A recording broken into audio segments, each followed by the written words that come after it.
നമ്മൾ first chapter എന്തായിരുന്നു അതിൽ ഏറ്റവും ഇമ്പോർട്ടൻ്റ് ആയിട്ടുള്ള കാര്യം എന്ന് ചോദിച്ചാൽ ഗോസ് തിയർ ആയിരുന്നു.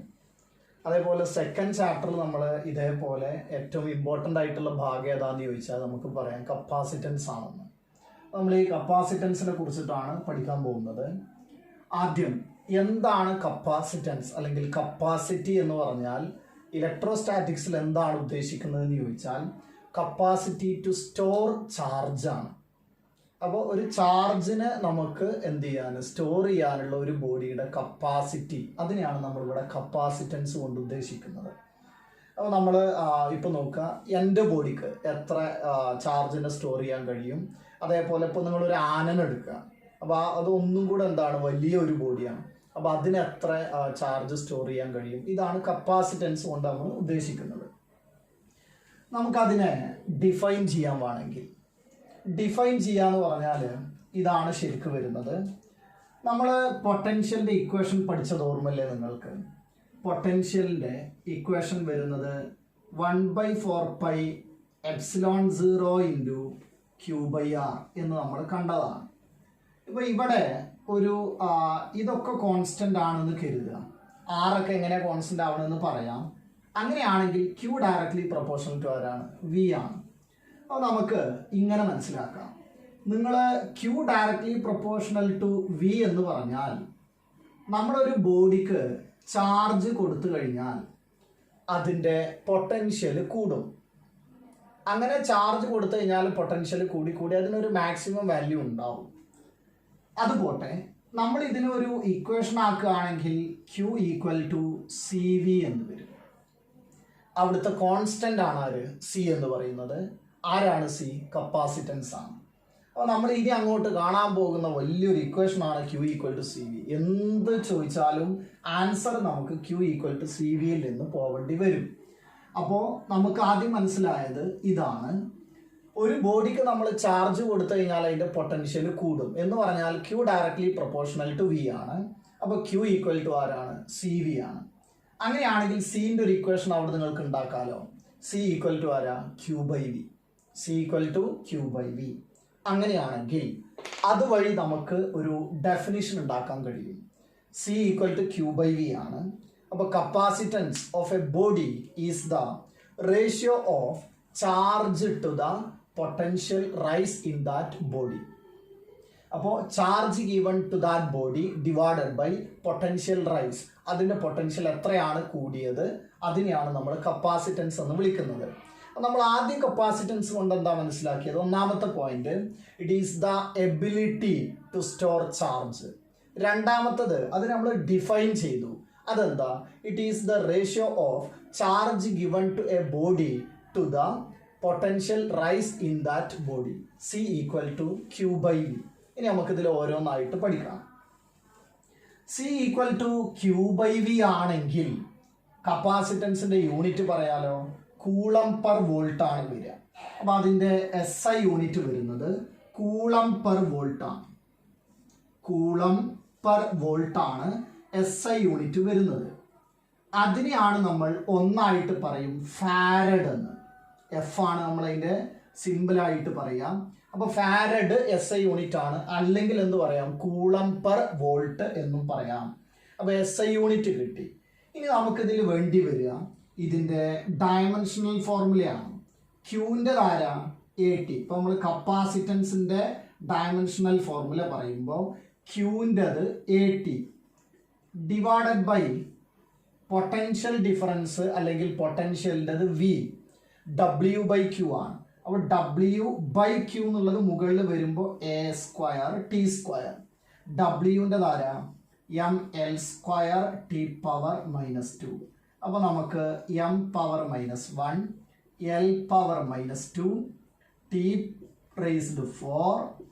A⁻². ഇതാണ് ഇതിൻ്റെ ഡയമെൻഷൻ വരിക. അപ്പോൾ നമുക്ക് ഡയമെൻഷൻസ് ഒക്കെ കിട്ടിയിട്ടുണ്ട്, യൂണിറ്റും കിട്ടി. അപ്പോൾ ആ യൂണിറ്റ് നല്ലവണ്ണം മനസ്സിൽ വെക്കുക. കപ്പാസിറ്റൻസിൻ്റെ SI യൂണിറ്റ് ആണ് ഫാരഡ് അല്ലെങ്കിൽ കൂളം പെർ വോൾട്ട് എന്ന് പറയുന്നത്. ഇനി നമ്മൾ വേറെ ഒരു കാര്യം മനസ്സിലാക്കേണ്ടത്, ഈ 1 ഫാരഡ് എന്നൊക്കെ പറയുന്നത് വലിയ വാല്യൂസ് ആണ്. മൈക്രോ ഫാരഡ്, പൈക്കോ ഫാരഡ് എന്നൊക്കെയാണ് നമുക്ക് എന്ത് ചെയ്യുക യൂണിറ്റുകളായിട്ട് നമ്മൾ സർക്യൂട്ട് പ്രോബ്ലത്തിലൊക്കെ വരുന്നുണ്ടാവുക. ഫാരഡ് വളരെ വലിയ ഒരു യൂണിറ്റാണ്. ഇനി നമുക്കറിയേണ്ടത് എന്താണ് കപ്പാസിറ്റർ എന്നുള്ളതാണ്. എന്താണ് കപ്പാസിറ്റർ എന്ന് ചോദിക്കുമ്പോൾ നമുക്ക് വളരെ സിമ്പിളായിട്ട് വേണമെങ്കിൽ പറയാം, ഒരു ഡിവൈസ് ടു സ്റ്റോർ ചാർജാണ്. ചാർജിനെ സ്റ്റോർ ചെയ്യാനുള്ള ഡിവൈസാണ് ആര്? കപ്പാസിറ്റർ എന്ന് പറയുന്നത്. അല്ലെങ്കിൽ നമുക്ക് ഇങ്ങനെ പറയാം, ഞാൻ ഒരു ബോഡി ഉണ്ട്, ഈ ബോഡി ഇതിനടുത്ത് ഞാനൊരു കണ്ടക്ടർ വെച്ചു. ആ കണ്ടക്ടർ എർത്തഡ് ആണെന്ന് കരുതുക. എർത്തഡ് അല്ലെങ്കിലും കുഴപ്പമില്ല, ഒരു എർത്തഡോ അല്ലെങ്കിൽ നോൺ എർത്തഡ് കണ്ടക്ടറോ ഇതിന് സമീപത്ത് വെച്ചാൽ ഇതിൻ്റെ കപ്പാസിറ്റി കൂടും. അങ്ങനെ ഈ ബോഡിയുടെ കപ്പാസിറ്റി കൂട്ടുന്ന അറേഞ്ച്മെൻറ്റിനെയാണ് നമ്മൾ കപ്പാസിറ്റർ എന്ന് വിളിക്കുന്നത്. ഞാൻ 2 ഡെഫിനിഷൻ പറഞ്ഞു. ഇതെന്താണെന്നുള്ളത് നമ്മളിപ്പോൾ എക്സ്പ്ലെയിൻ ചെയ്യും കേട്ടോ. കപ്പാസിറ്റർ എന്ന് പറഞ്ഞാൽ it is a device to store energy എന്നുള്ളത് നമുക്കൊന്ന് കിട്ടി. അല്ലെങ്കിൽ എന്ത് പറയാം, ഇറ്റ് ഈസ് എൻ അറേഞ്ച്മെൻറ്റ് അതിൽ നമ്മൾ എന്താ ചെയ്യുന്നത്, to increase the capacity of a material അല്ലെങ്കിൽ body, to increase the capacity of a body by keeping a earthed conductor near by it. അതിനടുത്ത് ഒരു എർത്തഡ് കണ്ടക്ടർ വെക്കുന്ന വഴി ഇതിൻ്റെ കപ്പാസിറ്റി കൂട്ടാനുള്ള ഒരു അറേഞ്ച്മെൻറ്റിനെയാണ് നമ്മൾ എന്ത് വിളിക്കുന്നത്, കപ്പാസിറ്റർ എന്ന് വിളിക്കുന്നത്. 2 കാര്യങ്ങൾ എന്തായിരുന്നു കപ്പാസിറ്ററിൽ? ഒന്ന്, it is a device to store energy. രണ്ടാമത്തത് നമുക്ക് it is an arrangement to increase the capacity of a body by keeping an earthed conductor near by it. അതിനടുത്ത് ഒരു കണ്ടക്ടർ വെക്കുക വഴി അതിൻ്റെ കപ്പാസിറ്റി കൂട്ടാനുള്ള ഒരു അറേഞ്ച്മെന്റിനെയാണ് കപ്പാസിറ്റർ എന്ന് വിളിക്കുന്നത്. ഇനി നമുക്ക് അറിയേണ്ടത് പ്രിൻസിപ്പിൾ ഓഫ് എ കപ്പാസിറ്റർ ആണ്. അപ്പോൾ നമുക്ക് പ്രിൻസിപ്പിൾ ഓഫ് എ കപ്പാസിറ്റർ നോക്കാം. ഞാൻ ഇവിടെ ഒരു ബോഡി ഉണ്ട് എന്ന് കരുതുക. ഇതിന് പ്രിൻസിപ്പിൾ പറയുന്നതിന് മുമ്പ് നിങ്ങൾ മനസ്സിലാക്കേണ്ടത്, നമ്മളൊരു ബോഡിക്ക് ചാർജുകൾ കൊടുത്തുകൊണ്ടേയിരുന്നാൽ ആ ചാർജ് അതിന് താങ്ങാവുന്ന ഒരു കപ്പാസിറ്റി ഉണ്ട്, അതിനപ്പുറം കൊടുക്കാൻ കഴിയില്ല എന്ന് പറഞ്ഞാൽ പിന്നെ കൊടുത്താൽ എന്താ സംഭവിക്കുക, ആ ചാർജ് ലീക്കാവാൻ തുടങ്ങും. ചാർജ് ലീക്കാവുന്നതിന് നിങ്ങൾക്കൊരു എക്സാമ്പിളാണ് ശരിക്ക് ഇടിമിന്നൽ എന്ന് പറയുന്നത്. ഇപ്പോൾ നമ്മൾ അവിടെ ക്ലൗഡിലുള്ള ചാർജുകൾ ഇങ്ങനെ അക്യുമുലേറ്റ് ചെയ്തിട്ട് അത് അതിൻ്റെ കപ്പാസിറ്റീൻ്റെ അപ്പുറം പോകുമ്പോൾ അത് ലീക്ക് ചെയ്ത് വരുന്നതാണ് ഇടിമിന്നൽ എന്ന് പറയുന്നത്. അപ്പോൾ നമ്മൾ കൂടുതൽ ചാർജുകൾ ഒരു ബോഡിക്ക് കൊടുത്താൽ എന്താ സംഭവിക്കുക, അത് ലീക്ക് ചെയ്യാൻ തുടങ്ങും. അപ്പോൾ എല്ലാ ബോഡിക്കും അതിൻ്റേതായ ഒരു കപ്പാസിറ്റി ഉണ്ട്. അപ്പോൾ നമുക്ക് ഈ കപ്പാസിറ്റി കൂട്ടാൻ കഴിയും. അതെന്താണെന്ന് വെച്ച് കഴിഞ്ഞാൽ ഇപ്പോൾ എങ്ങനെയാണെന്ന് വെച്ചാൽ നമ്മൾ ചാർജ് കൊടുക്കുമ്പോൾ അതിൻ്റെ പൊട്ടൻഷ്യൽ ഇങ്ങനെ കൂടിക്കൊണ്ടേയിരിക്കും. അപ്പോൾ ഒരു മാക്സിമം പൊട്ടൻഷ്യൽ വരെ അതിന് പറ്റുള്ളൂ. അപ്പോൾ നമ്മൾ ഒരു ബോഡി, ഇപ്പോൾ ഈ ബോഡിക്ക് ഞാൻ ചാർജ് കൊടുത്തു, അപ്പോൾ സ്വാഭാവികമായിട്ട് അതിൻ്റെ പൊട്ടൻഷ്യൽ കൂടി. ഇനി ആ പൊട്ടൻഷ്യൽ ഞാൻ ഏതെങ്കിലും വിധത്തിൽ കുറച്ചു തരുക, അപ്പോൾ കുറച്ചും കൂടെ ചാർജ് കൊടുക്കാം. വീണ്ടും ഞാൻ ചാർജ് കൊടുത്തു, വീണ്ടും അതിൻ്റെ പൊട്ടൻഷ്യൽ കുറച്ചു, കൂടുതൽ ചാർജ് കൊടുക്കാം. അപ്പോൾ നമ്മൾ പൊട്ടൻഷ്യൽ, ഒരു ബോഡിയുടെ പൊട്ടൻഷ്യൽ കുറക്കാനുള്ള പണിയെടുത്താൽ കൂടുതൽ ചാർജ് കൊടുക്കാൻ കഴിയും എന്ന് പറഞ്ഞാൽ അതിൻ്റെ കപ്പാസിറ്റി കൂടും. കൂടുതൽ ചാർജ് നിങ്ങൾക്ക് കൊടുക്കാനുള്ള ഏതെങ്കിലും വഴി തെളിഞ്ഞു വരികയാണെങ്കിൽ ആ ബോഡിയുടെ കപ്പാസിറ്റി കൂടി എന്നാണ് അർത്ഥം. അങ്ങനെയാണെങ്കിൽ ഈ ബോഡിക്ക് നോക്കാം, നമ്മൾ ഒരു പൊട്ടൻഷ്യലും ഇതിന് താങ്ങാവുന്ന ഒരു സംഗതിയൊക്കെ ഉണ്ടാവും. പക്ഷെ ഇതിനടുത്ത് ഞാനൊരു കണ്ടക്ടർ വെച്ചു എന്ന് കരുതുക. ഇതിൽ ആദ്യം ഒരു ചാർജ് ഉണ്ടായിരുന്നു, പോസിറ്റീവ് ചാർജ് ഉണ്ട് എന്ന് കരുതുക. ഇങ്ങനെ ഒരു പോസിറ്റീവ് ചാർജ്ഡ് ബോഡിക്കടുത്ത് ഒരു കണ്ടക്ടറിനെ പ്ലേസ് ചെയ്ത് കഴിഞ്ഞാൽ, ആരെയാണിത്? ഇത് കണ്ടക്ടറാണ് കേട്ടോ. ഇത് പോസിറ്റീവ് ചാർജ് ആണെങ്കിൽ ഈ ഭാഗത്ത് ആരെ ഇൻഡ്യൂസ് ചെയ്യാം? നെഗറ്റീവ് ചാർജാണ്. അതിൻ്റെ ഓപ്പോസിറ്റ് സൈഡിൽ ആര് ഇൻഡ്യൂസ് ചെയ്യും? പോസിറ്റീവ് ചാർജ് ഇൻഡ്യൂസ് ചെയ്യും. അങ്ങനെയാണെങ്കിൽ ഈ പോസിറ്റീവുകളെ കൊണ്ട് ഈ ബോഡിക്ക് ഒരു പൊട്ടൻഷ്യൽ ഉണ്ട്, അത് 10 വോൾട്ട് ആണെന്ന് കരുതുക. പക്ഷേ ഇവിടെ ഇപ്പോൾ പുതുതായിട്ടൊരു നെഗറ്റീവ് ചാർജ് വന്നില്ലേ? ആ നെഗറ്റീവ് ചാർജ് ഈ പോയിന്റിൽ ഒരു പൊട്ടൻഷ്യൽ ഡെവലപ്പ് ചെയ്തു, അതൊരു -8 വോൾട്ട് ആണെന്ന് കരുതുക. അപ്പൊ ഈ ബോഡിയുടെ ടോട്ടൽ വോൾട്ടേജ് എത്രയാ, മാക്സിമം എത്രയാ, 10 ആണ്. ഇതിനടുത്തൊരു കണ്ടക്ടർ വെച്ചപ്പോ ഇതിലെ നെഗറ്റീവ് ചാർജ് ഇവിടെ ഉണ്ടാക്കിയ പൊട്ടൻഷ്യൽ എത്രയാ, -8 ആണ്. അപ്പൊ ഇതിന്റെ ടോട്ടൽ ഇപ്പൊ എത്രയായി, +2 ആയിട്ട് മാറി. ഇനി ഇതിന്റെ ആ ഭാഗത്ത് കിടക്കുന്ന പോസിറ്റീവ് ചാർജ് അത് ഇതിൽ പ്രൊഡ്യൂസ് ചെയ്യുന്നത് ഒരു 5 വോൾട്ട് ആണെന്ന് കരുതുക, +5 വോൾട്ട് ആണ്. അതെന്താ ഞാൻ കുറച്ച് കുറക്കാൻ കാരണം, ആ പോസിറ്റീവ് ചാർജ് കുറെ അകലെയാണ്. അങ്ങനെയാണെങ്കിൽ ഇപ്പൊ ഇതിന്റെ മാക്സിമം വോൾട്ട് എത്രയാണ്, ഇതിന് താങ്ങാവുന്ന മാക്സിമം വോൾട്ട് 10 ആണ്. പക്ഷെ ഇവിടെ 10 5 15 -8 7 വോൾട്ടായി കുറഞ്ഞു. അങ്ങനെയാണെങ്കിൽ ഇനി 3 വോൾട്ട് കൂടെ നമുക്ക് എന്ത് ചെയ്യാൻ പറ്റും, ഇതിന് കൊടുക്കാൻ പറ്റും. എന്ന് പറഞ്ഞാൽ ഇത് നിങ്ങൾക്ക് ഇനിയും കൂടുതൽ ചാർജിനെ സപ്ലൈ ചെയ്യാം, ഇതിന്റെ കപ്പാസിറ്റി കൂടി. അപ്പോൾ ഒരു കണ്ടക്ടർ അടുത്ത് വെച്ചാൽ മതി, അത് അടുത്ത് വെച്ചാൽ തന്നെ ഇതിന്റെ കപ്പാസിറ്റി കൂടും. അങ്ങനെയാണെങ്കിൽ ഞാൻ ഇതിനെ എർത്ത് ചെയ്തു എന്ന് കരുതുക. എർത്ത് ചെയ്താൽ ഈ പോസിറ്റീവ് ചാർജുകൾ ഇവിടെ നിന്ന് ഇല്ലാതാവുമല്ലോ. എന്ന് പറഞ്ഞാൽ ഈ 5 വോൾട്ട് ഇല്ലാതാവും. എന്ന് പറഞ്ഞാൽ എഫക്റ്റീവായിട്ട് ഇപ്പൊ ഇതിന് 10 -8 വരുമ്പോൾ 2 വോൾട്ടേ ഉള്ളൂ. ഇനിയും കുറേ ചാർജ് കൊടുക്കാം. അപ്പോൾ ഒരു കണ്ടക്ടർ വെക്കുന്നതും ഒരു എർത്തഡ് കണ്ടക്ടർ വെക്കുന്നതും 2 തരത്തിലാണ് ഇതിനെ എഫക്റ്റ് ചെയ്യുക. കണ്ടക്ടർ വെക്കുന്നതിന് പകരം നിങ്ങൾ ഒരു എർത്തഡ് കണ്ടക്ടർ വെച്ചാൽ കപ്പാസിറ്റി ഒന്നും കൂടെ കൂടും. അപ്പോൾ ഇതാണ് ഒരു കപ്പാസിറ്ററിന്റെ പ്രിൻസിപ്പിൾ. നമ്മൾ ഒരു ചാർജ്ഡ് ബോഡിയുടെ അടുത്ത് മറ്റൊരു കണ്ടക്ടറോ അല്ലെങ്കിൽ എർത്തഡ് കണ്ടക്ടറോ വെച്ച് കഴിഞ്ഞാൽ ഇതിന്റെ കപ്പാസിറ്റൻസ് കൂടും. ഇതാണ് ഒരു കപ്പാസിറ്ററിന്റെ പ്രിൻസിപ്പിൾ എന്ന് പറയുന്നത്. അങ്ങനെയാണെങ്കിൽ എർത്തഡ് കണ്ടക്ടറിലാണോ വെറുതെ ഒരു കണ്ടക്ടർ വെക്കുമ്പോഴാണോ കൂടുതൽ കപ്പാസിറ്റി കൂടുക, എർത്തഡ് കണ്ടക്ടർ ആണെങ്കിൽ.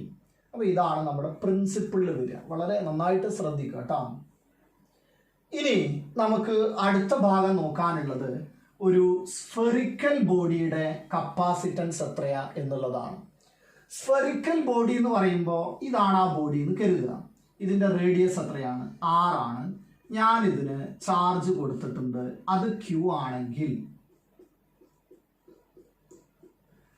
ഇതിന്റെ കപ്പാസിറ്റർ ആക്കിയിട്ട് നമ്മൾ മാറ്റുമ്പോൾ ഇതിന്റെ അടുത്തൊരു കണ്ടക്ടർ വെക്കണം. ഇനി അങ്ങനെ വെച്ചിട്ടില്ല എങ്കിൽ അങ്ങനെ ഒരു കണ്ടക്ടർ ഉണ്ട്, അത് ഇൻഫിനിറ്റിയിലാണെന്ന് നമ്മൾ അസ്യൂം ചെയ്യും. ഓക്കെ, അപ്പൊ ഇതിന്റെ അടുത്ത് വെക്കേണ്ട കണ്ടക്ടർ എവിടെയാണ് ഇപ്പൊ നമ്മൾ അസ്യൂം ചെയ്തത്, ഇൻഫിനിറ്റിയിലാണ്. അങ്ങനെയാണെങ്കിൽ ഇതുമുള്ള ടോട്ടൽ ചാർജ് Q ആണെങ്കിൽ V ഈക്വൽ ടു എന്താ ഇക്വേഷൻ വരിക, സർഫസിൽ 1/4πε0 ഇൻറ്റു Q/R എന്നാണ് വരിക. അങ്ങനെയാണെങ്കിൽ ഞാൻ ഇതിൽ നിന്ന് Q/V ഉണ്ടാക്കി കഴിഞ്ഞാൽ Q/V ഈക്വൽ ടു 4πε0R എന്നാണ് വരിക. ആരാണ് 4πε0R, Q/V. അതാരാ, C ആണ് വരിക. അപ്പൊ ഒരു സ്ഫെറിക്കൽ ബോഡിയുടെ കപ്പാസിറ്റൻസിന്റെ ഇക്വേഷൻ എന്താ കിട്ടിയേ, 4πε0R. സ്ഫെറിക്കൽ ബോഡിയുടെ കപ്പാസിറ്റൻസിന്റെ ഇക്വേഷൻ എന്താണ്, 4πε0R എന്നാണ് വരിക. അപ്പൊ അതിന്റെ റേഡിയസിനെ ഒക്കെയാണ് ഡിപ്പെൻഡ് ചെയ്യുന്നത് വരുന്നത്, അത് നമ്മൾ വേറെ പറയുന്നുണ്ട് കേട്ടോ. അപ്പൊ സ്ഫെറിക്കൽ ബോഡിയുടെ കപ്പാസിറ്റൻസ് എത്രയാ, 4πε0R. അങ്ങനെയാണെങ്കിൽ ഭൂമിയുടെ റേഡിയസ് നമുക്കറിയാലോ 6400 കിലോമീറ്റർ ആണ്. അത് അവിടെ സബ്സ്റ്റിറ്റ്യൂട്ട് ചെയ്താൽ 4πε0ന്റെ വാല്യൂ ഒക്കെ നമുക്കറിയാം. എർത്തിന്റെ കപ്പാസിറ്റൻസ് വരുന്നത് 711 മൈക്രോഫാരഡ് ആണ് വരിക. നോക്കൂ, വലിയ ഇത്ര വലിപ്പമുള്ള ഭൂമിയുടെ കപ്പാസിറ്റൻസ് എത്രയേ വരുന്നുള്ളൂ, 711 മൈക്രോഫാരഡേ വരുന്നുള്ളൂ. പക്ഷെ ഇതിനടുത്ത് വേറെ കണ്ടക്ടർ, ഇപ്പോൾ ചന്ദ്രൻ ഒരു കണ്ടക്ടർ ആണെന്ന് കരുതുക, അത് അതിനടുത്ത് വെച്ച് കഴിഞ്ഞാൽ അതിന്റെ കപ്പാസിറ്റൻസ് വലുതായിട്ട് കൂടും. അപ്പോൾ ഇത്രയും വലുപ്പമുള്ള ഭൂമിയുടെ കപ്പാസിറ്റൻസ് എന്ന് പറയുന്നത് 711 മൈക്രോഫാരഡ് ആണ്. അതാ ഞാൻ പറഞ്ഞിരുന്നത് 1 ഫാരഡ് എന്ന് പറയുന്നത് വലിയൊരു കപ്പാസിറ്റൻസ് ആണ് ശരിക്കും. അപ്പോൾ നമുക്ക് 2 കാര്യങ്ങളാണ് കിട്ടിയത്. ഒന്ന്, ഒരു സ്ഫെറിക്കൽ ബോഡിയുടെ കപ്പാസിറ്റൻസിന്റെ ഇക്വേഷൻ എന്താണ്, 4πε0R ആണ് കപ്പാസിറ്റൻസിന്റെ ഇക്വേഷൻ കിട്ടുക. ഇനി നമുക്ക് അറിയേണ്ടുന്ന കാര്യം, ഇതിൻ്റെ കൂടെ ഓർത്ത് വെക്കേണ്ടതാണ് കേട്ടോ. ഞാൻ ഒന്ന് പറയാം. ഇത് നമ്മൾ ഇങ്ങനെ പിന്നെയും കാണും. നിങ്ങൾ ഈ 4πε0 r എന്ന ഇക്വേഷൻ നോക്കുക. ഇതാണല്ലോ കപ്പാസിറ്റൻസിൻ്റെ ഇക്വേഷൻ. നമ്മൾ ഡിറൈവ് ചെയ്തപ്പോൾ വന്നത് കപ്പാസിറ്റൻസിൻ്റെ ഇക്വേഷൻ ആണത്. C = 4πε0 r. ഇതിൽ നമുക്കറിയാൻ പറ്റും ആരൊക്കെയാണ് ഡിപ്പെൻഡ് ചെയ്യുക. ഒന്നാമത്തെ കാര്യം ആരെ ഡിപ്പെൻഡ് ചെയ്യില്ല എന്ന് മനസ്സിലാക്കലാണ്. അത് നോക്കിയാൽ ഞാൻ ആ കാര്യങ്ങളാണ് പറയുന്നത്. വെരി ഇമ്പോർട്ടൻ്റ് ആണ് കേട്ടോ. C independent of Q⁻0 and V⁻0. ചാർജിനെയും പൊട്ടൻഷ്യൽ ഡിഫറൻസിനെയും അത് ഡിപ്പെൻഡ് ചെയ്യില്ല. അപ്പൊ C = Q/V ആണ്. ചാർജ് കൂടുമ്പോൾ പൊട്ടൻഷ്യലും കൂടും. Capacitance is independent of charge and potential difference. Very important. Capacitance is independent of charge and potential difference. പിന്നെ ആരെയാണ് ഡിപ്പെൻഡ് ചെയ്യുക ഒന്ന് നോക്കൂ. കപ്പാസിറ്റൻസ് ആ ഇക്വേഷനിൽ നമ്മൾ കണ്ടിരുന്നു. ഒന്ന് 4πε0 r റേഡിയസ്. അപ്പൊ അതിന്റെ ഷേപ്പിനെയും അത് സ്ഫിയർ ആയതുകൊണ്ടാണ് റേഡിയസ് വന്നത്. ഇനി അതിന് വലിയ സ്ഫിയർ ആണെങ്കിലോ റേഡിയസ് കൂടിയ കപ്പാസിറ്റി കൂടും. അപ്പോൾ ഒരാൾ ഡിപ്പെൻഡ് ചെയ്യുന്നത് shape and size of the ബോഡിയാണ്. ഇത് സ്ഥിരമായിട്ട് ചോദിക്കാറുള്ള സംഗതിയാണ്. കപ്പാസിറ്റൻസ് ഡിപ്പെൻഡ് ചെയ്യുന്നത് ഒന്നാരാണ്? Shape and size of the body. Very important കേട്ടോ, നന്നായിട്ട് നോക്കണം. അടുത്തത് ഡിപ്പെൻഡ് ചെയ്യുന്നത് 4πε0 എന്ന് കണ്ടല്ലോ നമ്മൾ അവിടെ. അപ്പൊ അതവിടെ ഒരു മീഡിയം ഉണ്ടെങ്കിലോ 4πε എന്നാവും. എന്ന് പറഞ്ഞാൽ അടുത്തത് ഡിപ്പെൻഡ് ചെയ്യുന്നത് ആരെയാ? മീഡിയത്തിനെയാണ്. ഒന്നായിരുന്നു shape and size of the body, അടുത്തതോ മീഡിയം. അടുത്ത ഒരാൾ പറയാം, അത് നമ്മൾ മുമ്പ് പറഞ്ഞു, എ നിയർ ബൈ കണ്ടക്ടർ. അടുത്തൊരു കണ്ടക്ടർ വെച്ചാൽ അതിന്റെ കപ്പാസിറ്റൻസ് കൂടും. മൂന്നാളുകൾ ഡിപ്പെൻഡ് ചെയ്യുന്നതും രണ്ടാളുകൾ ഡിപ്പെൻഡ് ചെയ്യാത്തതും പഠിച്ചു വെക്കണം. ഒന്നായിരുന്നു size and shape of the body, അടുത്തതോ മീഡിയം, അടുത്തതോ എ നിയർ ബൈ കണ്ടക്ടർ. അടുത്തത് ഡിപ്പെൻഡ് ചെയ്യാത്തത് ആരൊക്കെയാ? ചാർജ് ആൻഡ് പൊട്ടൻഷ്യൽ ഡിഫറൻസ് ആണ് ഡിപ്പെൻഡ് ചെയ്യാത്ത ആളുകൾ. വളരെ ഇമ്പോർട്ടൻ്റ് ആയിട്ടൊന്ന് നോക്കി വെക്കണേ. ഇത് എക്സാമിന് വല്ലാതെ ചോദിക്കാറുള്ള സാധനമാണ് കേട്ടോ. ഇനി നോക്കൂ, നമുക്ക് 1 ഫാരഡിനെ ഡിഫൈൻ ചെയ്യണമെങ്കിൽ എന്തായിരുന്നു നമ്മളെ സീൻ്റെ ഇക്വേഷൻ? Q/V. C = Q/V ആണല്ലോ. അപ്പൊ ക്യൂവിൻ്റെ അവിടെ 1 കൂളമ്പും വോൾട്ടേജിന്റെ അവിടെ 1 വോൾട്ടും കൊടുത്താൽ കപ്പാസിറ്റൻസ് 1 ഫാരഡ് എന്ന് കിട്ടും. അങ്ങനെയാണെങ്കിൽ അത് ഡിഫൈൻ ചെയ്യാൻ പറ്റും. 1 ഫാരഡ് കപ്പാസിറ്റൻസ് എന്ന് പറയുമ്പോൾ ഒരു ബോഡിക്ക് ഞാൻ 1 കൂളമ്പ് കൊടുത്തു, അപ്പൊ അതിന്റെ പൊട്ടൻഷ്യൽ 1 വോൾട്ട് കൂടുന്നുവെങ്കിൽ ആ ബോഡിയുടെ കപ്പാസിറ്റൻസ് 1 ഫാരഡ് ആണ്. If the potential of a body rises by 1 volt if 1 coulomb is given to that body.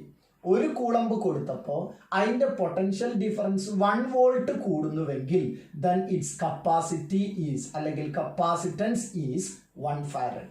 If we give 1 coulomb to a body and it rises the potential by 1 volt then its capacitance is 1 farad എന്ന് നമുക്കതിനെ define ചെയ്യാം. 1 farad capacitance ആരാണ്? ഇനി നമ്മൾ സർക്യൂട്ടുകളിൽ ഒരുപാട് കപ്പാസിറ്ററുകൾ കാണും. എന്താണ് ആ കപ്പാസിറ്ററിന്റെ സിംബൽ എന്ന് നോക്കാം. ഇങ്ങനെയാണ് നമ്മൾ ഒരു സർക്യൂട്ടിൽ കപ്പാസിറ്റൻസിനെ കാണിക്കുന്നത്. ഇങ്ങനെ കാണിച്ചാൽ അതൊരു കോൺസ്റ്റന്റ് കപ്പാസിറ്റർ ആണ്. എന്ന് പറഞ്ഞാൽ ആ കപ്പാസിറ്റൻസിന്റെ വാല്യൂ മാറ്റാൻ കഴിയില്ല. ആ കപ്പാസിറ്റൻസ് ഈസ് എ കോൺസ്റ്റന്റ് ആണ്. ഇത് ഇങ്ങനെയാണ് കാണിക്കുന്നതെങ്കിൽ ഇവിടെ ഇങ്ങനെ ഒരു ആരോ നമ്മൾ കാണിക്കുകയാണെന്ന് കരുതുക.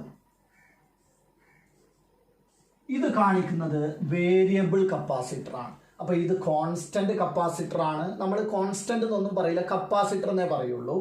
ഇത് കാണിക്കുന്നത് ആരാണ്? വേരിയബിൾ കപ്പാസിറ്റർ ആണ്. അപ്പൊ നമ്മൾ അതിന്റെ സിംബലും കണ്ടു. ഇനി നമുക്കറിയാനുള്ളത്, നമുക്ക് പഠിക്കാനുള്ളതും പാരലൽ പ്ലേറ്റ് കപ്പാസിറ്റർ ആണ്. അപ്പൊ നമുക്ക് പാരലൽ പ്ലേറ്റ് കപ്പാസിറ്റർ എന്താണെന്ന് നോക്കാം.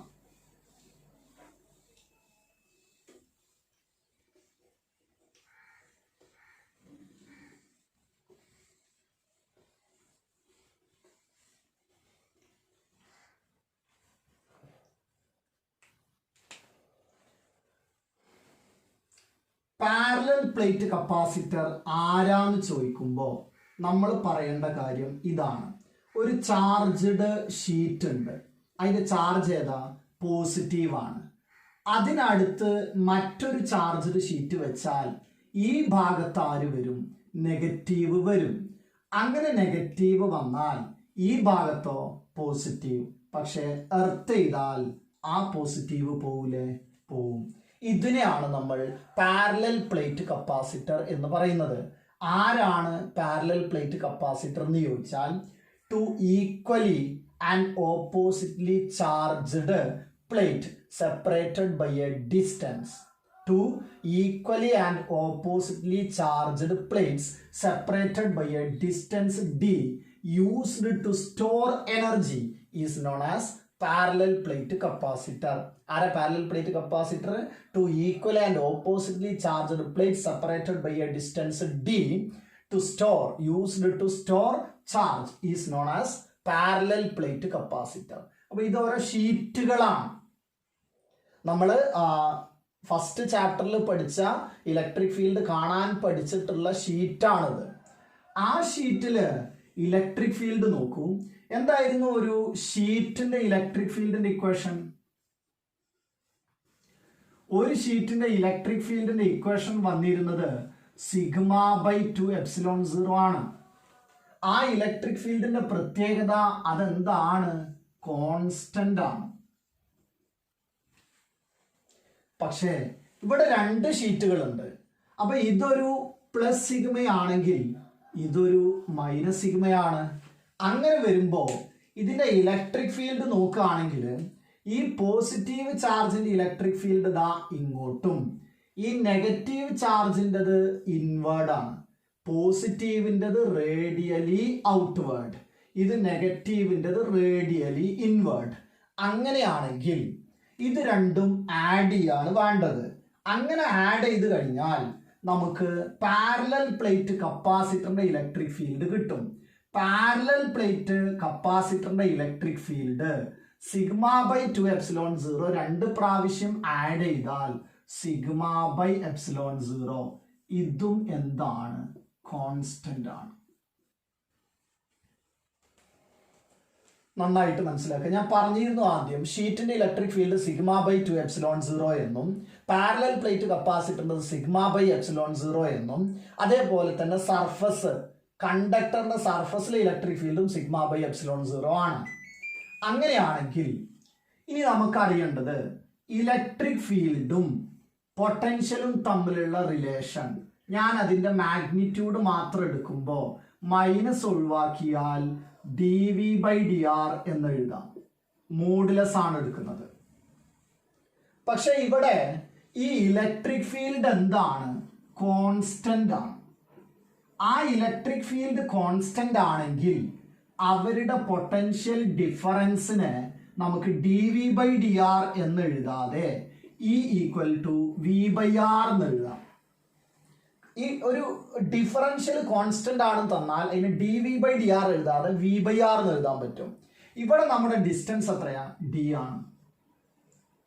അപ്പൊ ഇലക്ട്രിക് ഫീൽഡ് കോൺസ്റ്റന്റ് ആയത് കൊണ്ട് മാത്രം ഇലക്ട്രിക് ഫീൽഡ് നമുക്ക് എന്ത് എഴുതാം? v/d എന്ന് എഴുതാം. അപ്പോൾ dv/dd എന്ന് എഴുതാതെ v/d എന്ന് എഴുതാൻ കാരണം ഇലക്ട്രിക് ഫീൽഡ് എന്താണ്? കോൺസ്റ്റന്റ് ആണ്. അപ്പൊ നമുക്ക് ഇത്രയും കാര്യങ്ങൾ കിട്ടി.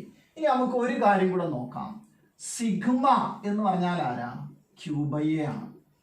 അതും നമുക്കറിയാം. ഇതെല്ലാം അറിയാമെങ്കിൽ നമുക്ക് ഇതിന്റെ കപ്പാസിറ്റൻസ് എന്ത് ചെയ്യാൻ പറ്റും? ഡിറൈവ് ചെയ്യാൻ കഴിയും. അപ്പൊ ആ കപ്പാസിറ്റൻസ് ഡിറൈവ് ചെയ്യുന്നതാണ് നമ്മൾ നോക്കുന്നത്.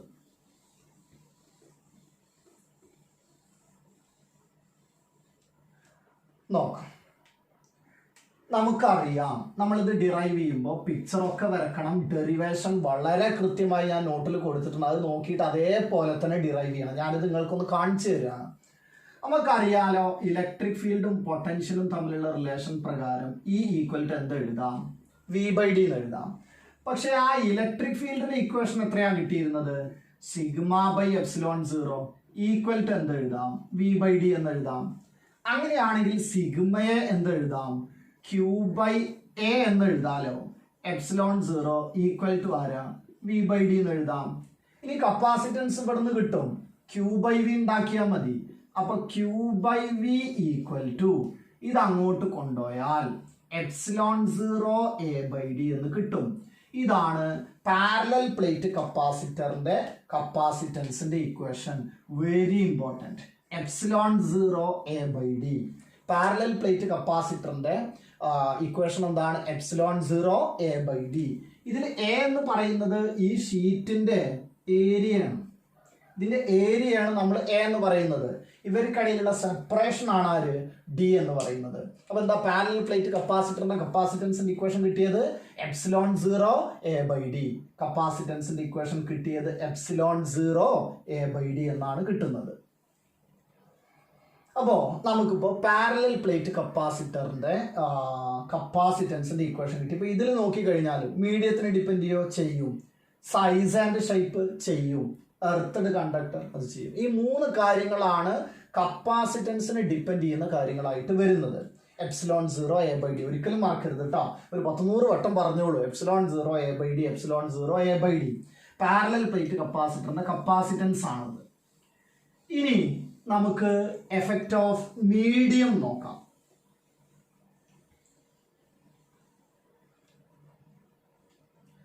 ഒരു മീഡിയം വരുമ്പോ